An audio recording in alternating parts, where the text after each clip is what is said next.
வணக்கம். இன்றைய முக்கிய செய்திகள். புதுவையில் இரண்டாவது நாளாக சூறை காற்றுடன் கோடை மழை பெய்ததால் குளிர்ச்சியான சூழல் நிலவி வருகிறது. புதுச்சேரியில் கோடை வெயில் பொதுமக்களை வாட்டி வதைத்து வருகிறது.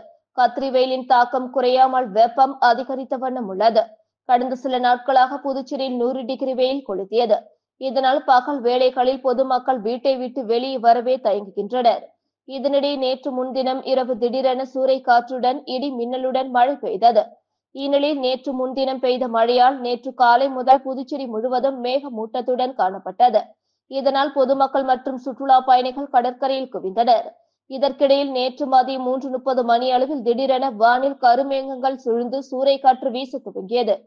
சிறிது நேரத்தில் பரவலாக மழை பெய்தது. சுமார் 1 மணி நேரம் தொடர்ந்து பெய்த மழையால் நகர பகுதிகளின் சாலைகளில் மழைநீர் ஆங்காங்கே தேங்கி நின்றது.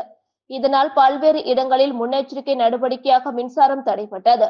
தொடர்ந்து இரண்டாவது நாளாக நேற்றும் புதுச்சேரி மற்றும் சுற்று வட்டாரங்களில் கோடை மழை பெய்ததால் வெப்பம் தணிந்து குளிர்ச்சியான சூழல் நிலவியதால் பொதுமக்கள் மற்றும் சுற்றுலா பயணிகள் மகிழ்ச்சி அடைந்தனர்.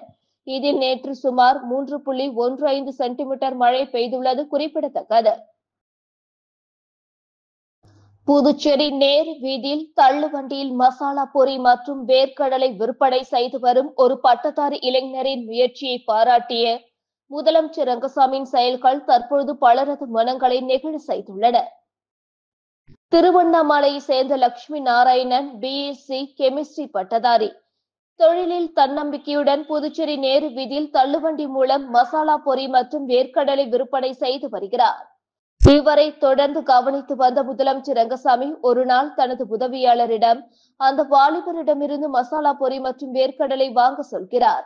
இதை அறிந்த லட்சுமி நாராயணன் நேரில் முதல்வரை சந்தித்து அவரது கைகளில் நேரடியாக பொரி வழங்குகிறார்.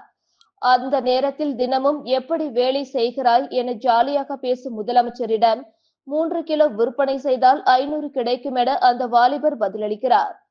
பொரியை ருசி பார்த்த முதல்வர் நல்லா இருக்கே என பாராட்ட நெகிழ்ந்த அந்த இளைஞர் முதல்வரின் காலில் விழுந்து ஆசீர்வாதம் பெற்று செல்கிறார்.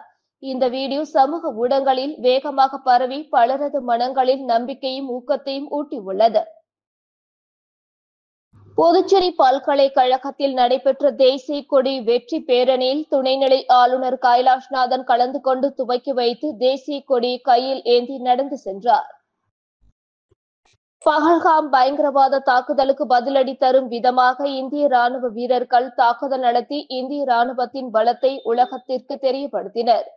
அதற்கு நன்றியும் பாராட்டும் தெரிவிக்கும் விதமாக புதுச்சேரி பல்கலைக்கழகத்தில் திரங்கா தேசிய கொடி வெற்றி பேரணி நடைபெற்றது. புதுச்சேரி பல்கலைக்கழகம் சார்பில் ஏற்பாடு செய்யப்பட்ட பல்கலைக்கழக மற்றும் கல்லூரி மாணவ மாணவிகளின் தேசிய கொடி வெற்றி ஊர்வலத்தை துணைநிலை ஆளுநர் கைலாஷ்நாதன் கொடியசைத்து தொடங்கி வைத்தார். மேலும் துணைநிலை ஆளுநர் கைலாஷ்நாதன் தேசிய கொடியை கையில் ஏந்தியவாறு மாணவ மாணவிகளுடன் நடந்து சென்றார். இதில் பல்கலைக்கழக துணைவேந்தர் பிரகாஷ் பாபு, உள்துறை அமைச்சர் நமச்சிவாயம், சட்டமன்ற உறுப்பினர் கல்யாண சுந்தரம், பல்கலைக்கழக பதிவாளர் மற்றும் பேராசிரியர்கள், NSS, NCC மற்றும் மாணவ மாணவிகள் கலந்து கொண்டனர். ஆளுநருக்கும் முதல்வருக்கும் இடையே மோதல் இல்லை என்றும் பொதுமக்களிடையே அவதூறு பரப்பி வரும் முன்னாள் முதலமைச்சர் நாராயணசாமிக்கு அமைச்சர் நமச்சிவாயம் கண்டனம் தெரிவித்துள்ளார். புதுச்சேரி வந்த மத்திய தொழிலாளர் வேலைவாய்ப்பு மற்றும் இளைஞர் நல அமைச்சர் மன்சுக் மாண்டவியாவை கார் வரை சென்று வழியனுப்பும் போது ரகசியமாக துணைநிலை ஆளுநரை மாற்ற வேண்டுமென முதல்வர் ரங்கசாமி வைத்த கோரிக்கையை மத்திய அமைச்சர் நிராகரித்துள்ளார் என முன்னாள் முதல்வர் நாராயணசாமி கடந்த 15ஆம் தேதி தெரிவித்திருந்தார். ஆனால் இதற்கு உள்துறை அமைச்சர் நமச்சிவாயம் கடும் கண்டனத்தையும் மறுப்பையும் தெரிவித்துள்ளார். ஆளுநருக்கும் முதல்வருக்கும் எந்த மோதலும் இல்லை. அனைத்து திட்டங்களும் செயல்படுத்தப்படுகின்றன. ஆளுநரின் ஒத்துழைப்புடன் 90% பணிகள் நிறைவேற்றப்பட்டுள்ளன. இதனால் அரசுக்கு நல்ல பெயர் கிடைப்பதால் வயிற்று எரிச்சலால் ஆதாரமற்ற தகவலை நாராயணசாமி கூறியுள்ளார். இது கண்டிக்கத்தக்கது என உள்துறை அமைச்சர் நமச்சிவாயம் கூறியுள்ளார். புதுச்சேரியில் இணையதளத்தில் விபச்சார அழகியை தேடிய நபரிடம் 24,000 பறிக்கப்பட்ட சம்பவம் அதிர்ச்சியை ஏற்படுத்தியுள்ளது. காரைக்கால் பகுதியை சேர்ந்த ஒரு வாலிபர் விபச்சார அழகியை இணையதள முகவரியில் தேடியுள்ளார். அதில் ஒரு இளம்பெண்ணை தேர்வு செய்துள்ளார். அந்த இளம்பெண்ணுடன் ஜாலியாக இருக்க முன்பதிவு கட்டணமாக ரூபாய் 24,000 அனுப்ப மர்ம நபர் கூறியுள்ளார். அதன் பேரில் வாலிபர் அந்த தொகையை அனுப்பியுள்ளார். பின்னர் அந்த மர்ம நபரை அவரால் தொடர்பு கொள்ள முடியவில்லை. அதன் பிறகு தாம் ஏமாற்றப்பட்டதை உணர்ந்தார். இதேபோல் முத்தியால்பேட்டை பகுதியைச் சேர்ந்த ஆண் நபரிடம் வாட்ஸ்அப்பில் இளம் பெண்ணுடன் இருப்பது போல் மார்பிங் வீடியோ அனுப்பி பெண் ஒருவர் மிரட்டியுள்ளார். இது பற்றிய புகார்களின் பேரில் புதுச்சேரி சைபர் கிரைம் போலீசார் வழக்கு பதிவு செய்து விசாரணை நடத்தி வருகின்றனர். புதுச்சேரி பல்கலைக்கழகத்தில் மாணவர்களின் குறைகளை தீர்க்கும் குழு அமைக்கப்பட்டுள்ளது. புதுச்சேரி மத்திய பல்கலைக்கழகம் காலாப்பட்டில் இயங்கி வருகிறது. இங்கு 5000க்கும் மேற்பட்ட மாணவ மாணவிகள் படித்து வருகின்றனர். இந்நிலையில் பல்கலைக்கழகத்தில் படிக்கும் மாணவர்களின் குறைகளை நிவர்த்தி செய்யும் வகையில் புதிய குழு அமைக்கப்பட்டுள்ளது. இக்குழுவின் தலைவராக மேலாண்மை பள்ளி டீன் நடராஜன், உறுப்பினர்களாக சுற்றுலா படிப்புகள் துறை பேராசிரியர் ஏட்லா வெங்கடராவ், கணினி அறிவியல் துறை பேராசிரியர் சித்ரலேகா, கணினித்துறை பேராசிரியர் ராஜேஸ்வரி சேஷாத்ரி, நீர் வேதியியல் துறை பேராசிரியர் ருக்குமணி ஆகியோர் நியமிக்கப்பட்டுள்ளனர். இக்குழு மாணவர்களின் குறைகள் மற்றும் அது தொடர்பான விஷயங்களை கவனிக்கும். இதற்கான உத்தரவை பல்கலைக்கழக துணை பதிவாளர் அஜய் பாபு பிறப்பித்துள்ளார். புதுச்சேரி மாநில சட்டப்பணிகள் ஆணையத்துக்கு புதிய செயல் தலைவராக சென்னை உயர்நீதிமன்ற நீதிபதி சுந்தர் நியமிக்கப்பட்டுள்ளார். இது தொடர்பாக புதுச்சேரி கவர்னர் கைலாஷ்நாதன் உத்தரவின் பேரில் சட்டத்துறை சார்பு செயலர் ஜான்சி பிறப்பித்துள்ள உத்தரவில் 1987 ஆண்டு மத்திய சட்ட சேவைகள் அதிகார சபை சட்டத்தின் பிரிவு 6 மற்றும் 1998 ஆண்டு புதுச்சேரி சட்ட சேவைகள் ஆணை விதி 4 அதிகாரங்களை பயன்படுத்தி சென்னை உயர்நீதிமன்ற நீதித்துறையின் பரிந்துரையின் பேரில் நீதிபதி சுப்பிரமணியனுக்கு பதிலாக சென்னை உயர்நீதிமன்ற மூத்த நீதிபதி சுந்தர் புதுச்சேரி யூனியன் பிரதேச சட்ட சேவைகள் ஆணையத்தின் செயல் தலைவராக நியமிக்கப்பட்டுள்ளார் என்று அதில் குறிப்பிடப்பட்டுள்ளது.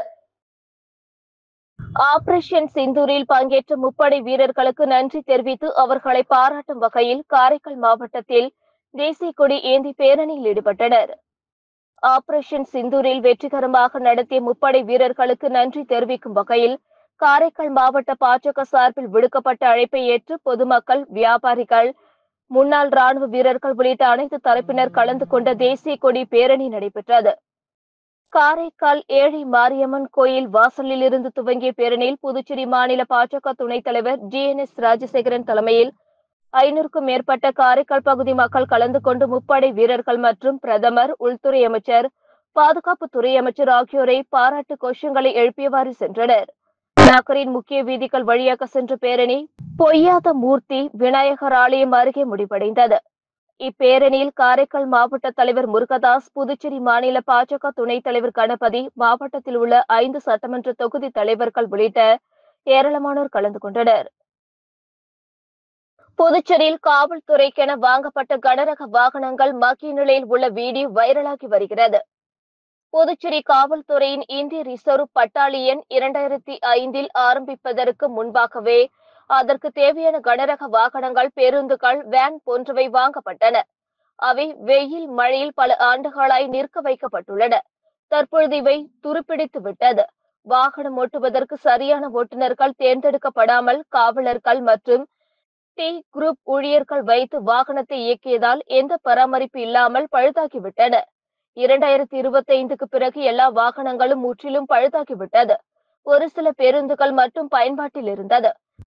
இப்பொழுது சுமார் 10 ஆண்டுகளாக எந்த ஒரு பேருந்துகளோ வாகனங்களோ பராமரிப்பில்லாமலும் போக்குவரத்து பயன்பாட்டில் இல்லாமல் முற்றிலும் பழுதாகி துருப்பிடித்து மண்ணோடு மண்ணாக மக்கி வருகிறது.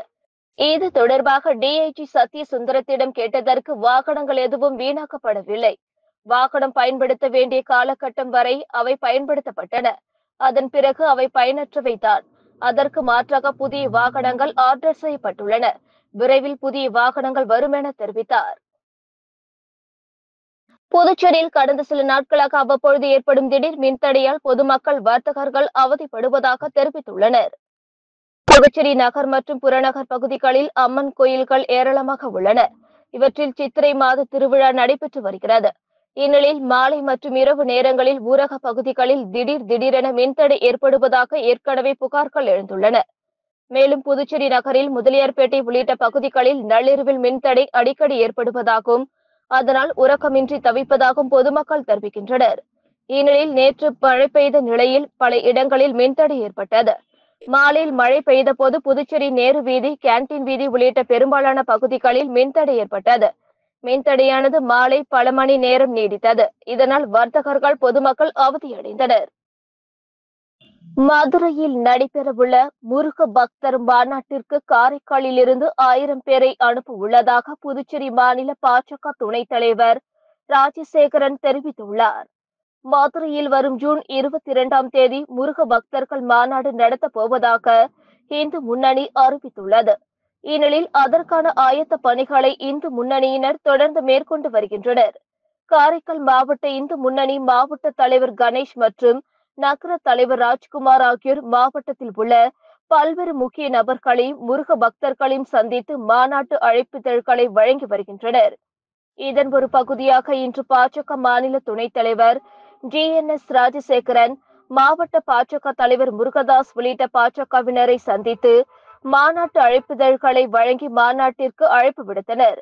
அப்பொழுது பத்திரிகையாளர்களிடம் பேசிய புதுச்சேரி மாநில பாஜக துணைத் தலைவர் GNS ராஜசேகரன், மதுரையில் நடைபெறவுள்ள முருக பக்தர்கள் மாநாட்டிற்கு காரைக்கால் மாவட்டத்தில் இருந்து 1000 பேர் செல்ல அழைப்பு விடுத்ததாகவும், இதன் அடிப்படையிலும் முருக பக்தர்களின் மாநாட்டிற்கு வலு சேர்க்கும் வகையிலும் 1000க்கும் மேற்பட்டோரை அனுப்பி வைக்க உள்ளதாக தெரிவித்தார்.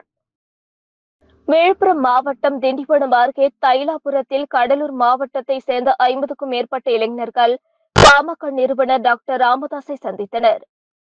விழுப்புரம் மாவட்டம் திண்டிவனம் அருகே உள்ள தைலாபுரம் தோட்டத்தில் இன்று பாமக நிறுவனர் டாக்டர் ராமதாஸ் தலைமையில் மாணவர் அணி, இளைஞர் அணி, மகளிர் அணி என 3 அணியை சேர்ந்த மாநில நிர்வாகிகள் ஆலோசனை கூட்டம் இன்று நடைபெற்றது.